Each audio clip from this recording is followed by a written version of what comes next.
नेहरू जी की ये पॉलिसी थी। अब नेहरू जी का पर्सोना लार्जर देन लाइफ था, मतलब एक तरह से आप उन पे क्वेश्चन नहीं कर सकते थे। आप संस्थाएं उनके नाम पे हैं, थिंकिंग उनके नाम पे है, आधुनिक भारत के निर्माता उन्हें कहा जाता है, सारी चीजों पे सब कुछ उन्हीं के नाम से। You can't question Nehru, you can't question Gandhi, आप इन पे प्रश्न नहीं कर सकते भारत में।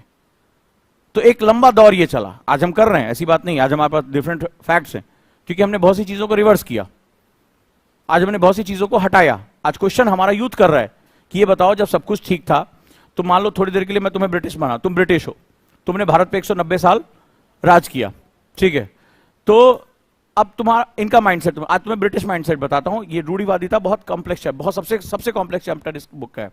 थोड़ी देर के लिए यहां आओ, ये ब्रिटिश हैं एक, इन्होंने भारत पर 190 साल राज किया, ठीक है, ये 190 साल राज करके यहां जाओ, राज करने के लिए यहां आओ। मजाक में, अब समझना इस कहानी को कि एक्चुअली में जो राष्ट्र होता है, इस जो कथन है नेपोलियन बोनापार्ट के, छोटा मोटा कथन नहीं है, बहुत बड़ा कथन है। इसको जितनी बार सोचता रहा मुझे उसमें उतने डायमेंशन मिलते रहे। तो आप ये भारत के लोग हैं, आप आए, आपने समझा कि भारत की जो संस्कृति बड़ी समृद्ध है, बहुत पावरफुल है, बहुत रिच है, भारत में ज्ञान विज्ञान इसके संरक्षण की बातें।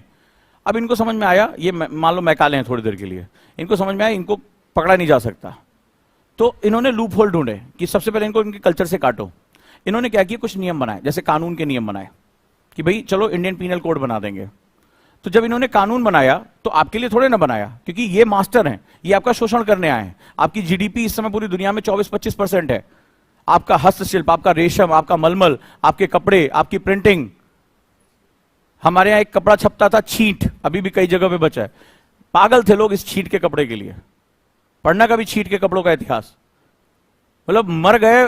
उन्होंने 34% टैक्स लगा दिया, फिर भी हमारे छींट के कपड़ों का यूरोपियन मार्केट नहीं छीन पाए। ये हालत थी हमारी। तो अब इनको समझ में आया कि भाई कुछ ना कुछ तो बदलना पड़ेगा। इन्होंने कुछ अपने भवन बनाए, इन्होंने अपने कुछ सड़कें बनाई, इन्होंने अपने कानून बनाए, इन्होंने शिक्षा व्यवस्था बनाई। इन्होंने इसलिए नहीं बनाया कि तुम्हें उन्नत करना है, तुम्हें पहले तो बताया कि तुम जो है वो काले असभ्य लोग हो, तुम राष्ट्र नहीं जानते हो, तुम्हें तुम्हारी चीजों से काट दिया, तुम्हें तुम्हारी चीजों में फंसा दिया, और इन्होंने अपना जो है सुप्रीमेसी स्थापित कर दी। अब चलो भाई ये सब हो गया, तो यहां तक फिर हमने, आप में से कुछ लोग उठे, लड़ाई वड़ाई लड़ी, इनको एक दिन जाने के लिए मजबूर कर दिया कि चलो भाई, मजबूर कर दिया या इनको लगा कि इनका मार्केट अब खत्म हो गया है, चल लो अब यहां से, तो ये चले गए।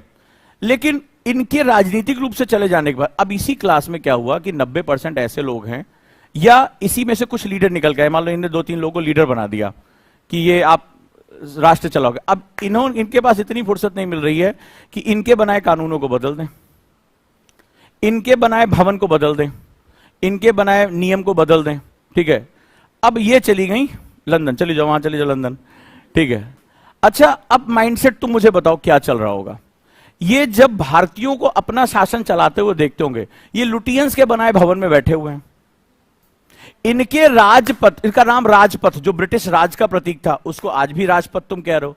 बीटिंग रिट्रीट, तुम्हें नहीं पता, आज से 2-3 साल पहले हमारे जो होता था ना, वो अमर जवान ज्योति वह धुन बजती थी, वो अंग्रेजों की धुन थी, जो ब्रिटेन में उगने वाले नए सवेरे का गान करते थे। हमारे पास अपना कुछ नहीं था, अभी हमने चेंज किया। हमारे देश में बहुत लंबे समय तक, अभी कुछ साल पहले तक, जो बजट पेश होता था शाम को 5 बजे होता था, क्योंकि इनके यहां उस समय सूर्योदय होता था, तुम्हारे यहां शाम ढलती थी। और भारतीय परंपराओं में शाम ढलने के बाद तो हम कोई काम नहीं करते, हम खाना नहीं खाते सूर्यास्त के बाद। और तुम्हारे यहां देश का बजट, आर्थिक चीजें पैदा की जा रही हैं, तुम उन्हीं के भवन, उन्हीं के कानून चला रहे हो, इंडियन पीनल कोड, उन्हीं की पुलिस, उन्हीं का सिस्टम, उन्हीं के प्रतीक, तुम्हारे नेवी के झंडे पे ब्रिटेन का क्रॉस टंगा हुआ, और तुम्हें होश नहीं है। अच्छा, इनके मन में क्या फर्क पड़ता होगा? तुम्हारे कॉन्वेंट स्कूल चल रहे हैं, तुम्हारे इंग्लिश मीडियम के स्कूल चल रहे हैं, जहां तुम्हें अंग्रेजी, और तुम्हारा इतिहास भी इन्होंने जो लिख के भेजा था, देखो आर्यन इन्वेजन थ्योरी, भारत में ऐसा, भारत में जाति प्रथा, भारत में फलाना ठिकाना, पूरा इन्होंने पीढ़ियां तैयार की। तो इनको कैसी फीलिंग आती होगी वहां बैठ के? बोले चल रहा है मेरा शासन, अभी भी चल रहा है, अभी भी चल रहा है। भारत का हर आदमी ब्रिटेन को कितने सम्मान से देखता है। देखो किसी भी होटल में चले जाओ, 5 स्टार होटल में, बाहर एक दरबान खड़ा है, एक अंग्रेज आ जा रहा है, good morning sir, good evening sir. कोई विदेशी देखते ही ऐसा हम चौधिया जाते हैं कि जैसे कौन आ गया। और जब भारतीय जाता है, तुम चले जाओ किसी विदेशी से, जाके उसके होटल में रुको, वो तुम्हें ऐसे बो करके बता। वहां तो अभी भी कई जगह लिखा होता है Indians and dogs are not allowed. उन्होंने बहुत लंबे समय तक लिखा था कि कुत्ते और भारतीय वहां अलाउ नहीं है। और आपके सामने कोई अंग्रेजी आ गया है ठीक है, आप दांत निकाल के उसके सामने झुक रहे। होता है कि नहीं होता है?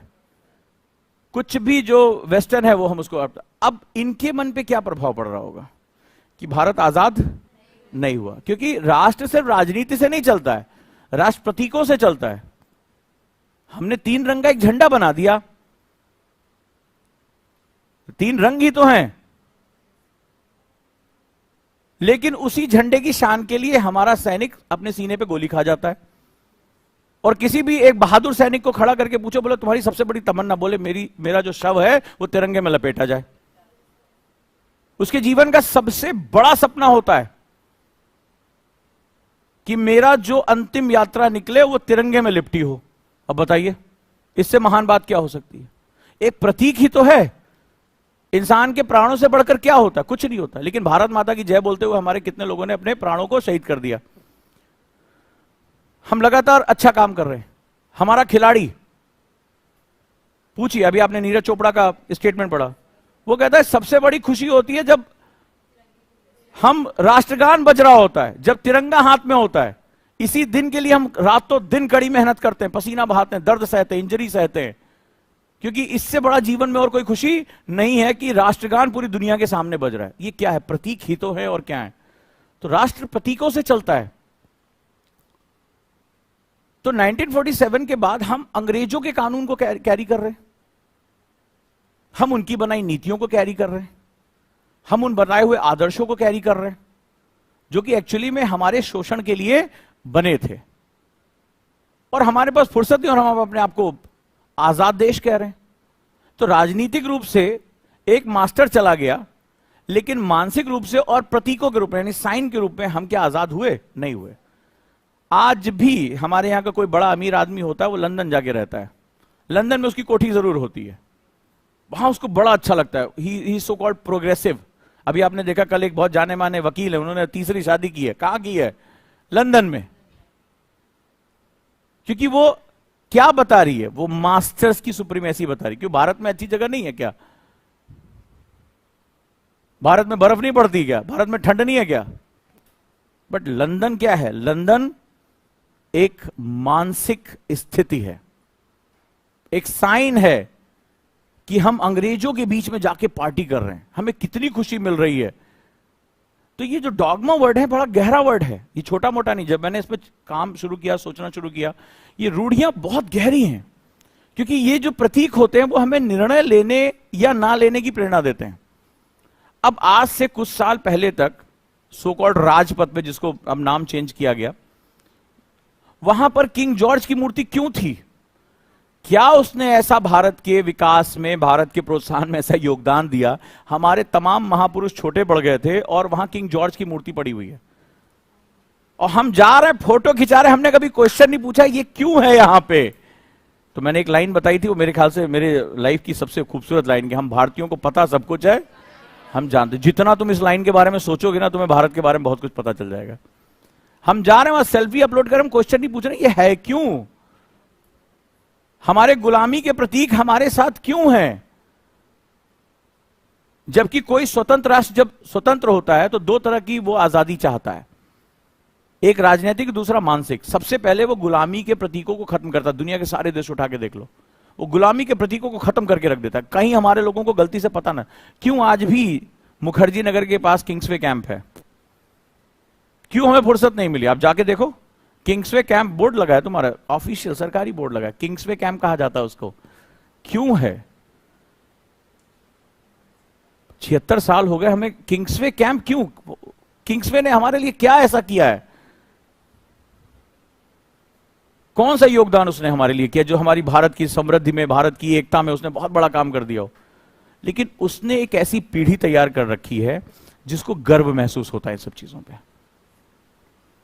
Connaught place, so called CP, पढ़ो उसके बारे में, क्या था कनॉट प्लेस। भारत के सो कॉल्ड एलीट लोगों की जगह, जो उस अंग्रेजियत के साथ ज्यादा कंफर्टेबल फील करते हैं, वो कॉफी का कप लिए हुए, इंग्लिश में बात करते हुए, और अपने आप को सो कॉल्ड प्रोग्रेसिव दिखाते थे। यानी आप अगर उनको कॉपी करते हो तो you are progressive. South Mumbai, south Delhi के बच्चों से बात करके देखो, तुम्हें अपने आप पता चल जाएगा कि हम हिंदी को ट्विस्ट बोलने में हमें बहुत गर्व फील होता है, और हम इसमें बात नहीं कर रहे, अरे तू बता तुझे हिंदी बोलने नहीं आती, इस देश का नागरिक है, तुझे शर्म आनी चाहिए। लेकिन पूरा माइंडसेट देखो कि जो इंग्लिश बोल रहा है वो प्रोग्रेसिव है, और जो हिंदी बोल रहा है वो गंवार है, क्षेत्रीय भाषा बोलने वाला गंवार है, अपनी भाषा को जानने वाला गंवार है। देश देखो कैसे चल रहा है, चल कैसे रहा है, इसको डॉगमा कहा जाता है। यानी ये रूढ़ियां हैं, मतलब रूढ़ियों का मतलब हमने बिना सोचे समझे, किंग्सवे कैंप क्यों है, जॉर्ज पंचम की मूर्ति क्यों लगी है, राजपथ क्यों कहा जा रहा है, हम लुटियन जोन में क्यों रहते हैं, लुटियन जोन है ना, लुटियन जोन है, बड़े बड़े नेता रहते, क्यों लुटियन में क्यों रहते हैं, चला गया वो यार, उसने अपने घर से पैसा लगा के थोड़े ना बनाया था, भारतीयों का पैसा नोचा था उसने, भारत की जीडीपी को 24% से 2% के नीचे पहुंचा दिया था, 45 ट्रिलियन डॉलर से ज्यादा की लूट हुई थी। अमेरिका और चीन की टोटल अर्थव्यवस्था भी मिला दोगे तो इतनी नहीं बन रही जितनी उन्होंने भारत से अकेले लूट लिया। यानी ब्रिटेन का पूरा अस्तित्व तो हमारे लूटे गए पैसों पे, तो हम उस पर गर्व कर रहे हैं। तो हमसे ज्यादा पतित इंसान संसार में कोई नहीं है, कि जिसने तुम्हारा शोषण किया, जिसने तुम्हारी जो है खाल को हड्डियों से चिपका दिया, तुम उसको अपना आइडल मान के चल रहे हो, और उसकी बनाई गई चीजों पे हमें फुर्सत नहीं मिली हम कानूनों को बदल दें, हमें फुर्सत नहीं मिली हम अपने अधिकारों की मांग करें, हम भारतीय होने के नाते गर्व महसूस करें। तो भारत 1947 में आजाद नहीं हुआ था, वो सिर्फ एक राजनीतिक आजादी थी। राष्ट्र कई स्तरों पर आजाद होता है। जब वो अपने, हमारे यहां कोई भी एक फॉरेनर या कोई इंटेलेक्चुअल, एक तो ये जितने इंटेलेक्चुअल हैं ये सबसे ज्यादा देश का उन्होंने बंटाधार किया है, और कुछ भी बोल दे हम तुरंत उसकी तरफ चले जाते हैं। हम ये नहीं सोचते कि उसकी हिम्मत कैसे पड़ी बोलने की। तो आज बहुत समय बाद हमें यह बदलाव दिखाई पड़ रहा है। ये बात क्यों कहते हैं जयशंकर? कहते हैं कि दुनिया बहुत कॉम्प्लेक्स हो गई है,